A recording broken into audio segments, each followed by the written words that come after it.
Hello everyone, welcome to my YouTube channel nursing knowledge by Jyoti. आज के इस video में हम जानेंगे डेसिडुआ के बारे में। डेसिडुआ क्या होता है, तो चलिए सबसे पहले देखते हैं डेफिनेशन को। तो डेफिनेशन डेसिडुआ का है, the decidua is a endometrium of the pregnant uterus. Decidua क्या होता है, एक इंडोमेट्रियम का लेयर होता है जो कि प्रेग्नेंट यूट्रस में पाया जाता है। It is so named because much of the set following the delivery. इसका यह नाम इसलिए भी होता है क्योंकि इसका जो मैक्सिमम भाग होता है वो ये डिलीवरी के टाइम पे गिर जाता है। और इट इज 10 mm थिक, और जो डेसिडुआ का साइज होता है वो लगभग 10 mm इतना मोटा होता है। नेक्स्ट है decidual reaction of cell. Decidual reaction of cell क्या होता है, secretory endometrium of the non pregnant uterus on implantation of blastocyst is change the into the decidua. तो जो सेक्रेटरी इंडोमेट्रियम्स होते हैं वो क्या होता है, नॉन प्रेग्नेंट यूट्रस में जब ब्लास्टोसाइट इम्प्लांट होता है उसके बाद जो है यह चेंज होके इंडोमेट्रियम डेसिडुआ में चेंज हो जाता है। In decidua glands markedly dilated and vascularity increase, stroma cell atrophy with small vascular nuclei. This is called vascular cell. मतलब कि इसमें जो ग्लैंड्स होते हैं वो मार्कली क्या होता है, डायलेटेड हो जाते हैं और इसकी वास्कुलरिटी जो होती है वो भी इंक्रीज हो जाती है। सेल जो होते हैं हाइपरट्रॉफी हो जाती है, मतलब सेल का जो साइज होता है वो इंक्रीज हो जाता है, उसी को हम डेसिडुअल सेल कहते हैं। Dual changes occur due to the progesterone of the corpus luteum. Corpus luteum के प्रोजेस्टेरॉन की वजह से जो होता है डेसिडुअल में चेंजेस आते हैं। This is the structure of decidua. इसमें देखते हैं wall development decidua in different 3 layer. Decidua का जो वॉल होता है वो 3 डिफरेंट लेयर में डेवलप होता है। उसमें सबसे पहला जो लेयर हमारा होता है वो कॉम्पैक्ट लेयर होता है, देन स्पॉन्जी लेयर्स होता है, उसके बाद बेसल होता है और लास्ट में जो होता है हमारा मसल लेयर पाया जाता है। तो ये है हमारा डेसिडुआ का स्ट्रक्चर। हम जो है लेयर्स को डिटेल में जानते हैं। तो हमारा सबसे पहला था सुपरफिशियल कॉम्पैक्ट लेयर, इसको हम स्ट्रैटम कॉम्पैक्टम भी कहते हैं। ये जो है कंसिस्ट करता है compact mass of decidual cell को, ग्लैंड डक्ट्स को और डायलेटेड कैपिलरीज को। फंक्शन ऑफ दिस लेयर, जो हमारा सुपरफिशियल कॉम्पैक्ट लेयर होता है उसके फंक्शन क्या होता है, तो this is the layer where the blastocyst implant. इसी लेयर पे क्या होता है, जो हमारा ब्लास्टोसाइट होता है उसका इम्प्लांटेशन होता है।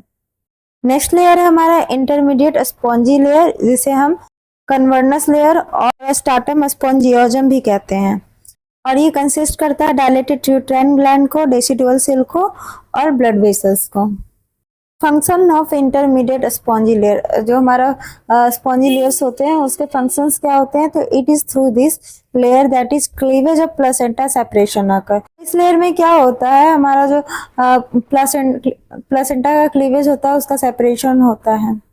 It is also known as postage stamp layer, और इसे हम पोस्टेज स्टैम्प लेयर भी कहते हैं। नेक्स्ट है बेसल लेयर और स्ट्रैटम बेसालिस। ये कंटेन करता है बेसल पोर्शन ऑफ ग्लैंड्स को and it is appose to the uterine muscle.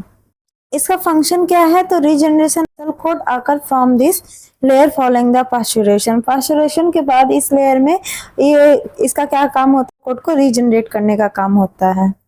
ब्लास्टोसाइट embedded in the compact layer. Blastocyst जो होता है कॉम्पैक्ट लेयर में इम्बेडेड हो जाता है, यानी कि मिल जाता है। Therefore, different portion of decidua are renamed because of that। decidua का क्या, हर एक पोर्शन का डिफरेंट नेम होता है। और चलिए हम आगे देख। तो हमारा फर्स्ट वन है डेसिडुआ बेसाली और सेरोटीना। तो ये इसमें क्या होता है, portion of decidua lying between the blastocyst and uterine muscle. Blastocyst और यूट्राइन मसल्स के बीच में जो पोर्शन पाया जाता है डेसिडुआ का, उसी को हम बेसालिस और या फिर सेरोटीना डेसिडुआ कहते हैं। इसका फंक्शन है it goes to from placenta. ये जो है प्लेसेंटा का क्या करता है, निर्माण करता है, प्लेसेंटा को बनाता है। नेक्स्ट है डेसिडुआ कैप्सुलरिस और फ्लेक्सा। तो ये क्या होता है, the thin superficial compact layer overlying the blastocyst. Blastocyst में एक थिन सुपरफिशियल कॉम्पैक्ट लेयर होता है जो कि पूरी तरीके से फैला हुआ होता है। फंक्शन क्या है इस लेयर का, by the end of 12th week this layer gets fused with the parietal decidua with grown fetus inside amniotic cavity. Thus amniotic cavity is obligated. Decidua capsularis का फंक्शन क्या है, तो ये 12th वीक के अंत तक या लेयर एमनियोटिक कैविटी के अंदर बढ़ते फीटस के साथ पैराइटल डेसिडुआ के साथ जुड़ जाता है और इस तरह से यूट्राइन कैविटी खत्म हो जाता है। नेक्स्ट पोर्शन है डेसिडुआ वीरा और पेरिएटालिस। तो इसमें क्या होता है, rest of decidua lining in pregnant uterus except the site of implantation. Implantation के साइट को छोड़ के रेस्ट ऑफ जितना भी यूट्रस होता है प्रेग्नेंट यूट्रस वो डेसिडुआ बन जाता है। Decidua grow mostly at the end of second month of the pregnancy, thereafter the regresses. Decidua mostly pregnancy के second month के end में बढ़ता है और उसके बाद पीछे हट जाता है। फंक्शन ऑफ डेसिडुआ, अब हम देख रहे हैं फंक्शन ऑफ डेसिडुआ। तो फंक्शन डेसिडुआ का क्या क्या फंक्शन है, इट प्रोवाइड्स नीडस और soil for implantation of the blastocyst. तो बेसिकली डेसिडुआ का क्या काम होता है, ये ब्लास्टोसाइट के इम्प्लांटेशन के लिए सॉइल प्रोवाइड करता है, मतलब कि एक जमीन एक बेस आधार देता है उसको ग्रो करने के लिए। नेक्स्ट है it supply nutrition to the early stage of the growing ovum by the its rich source of glycogen and fat.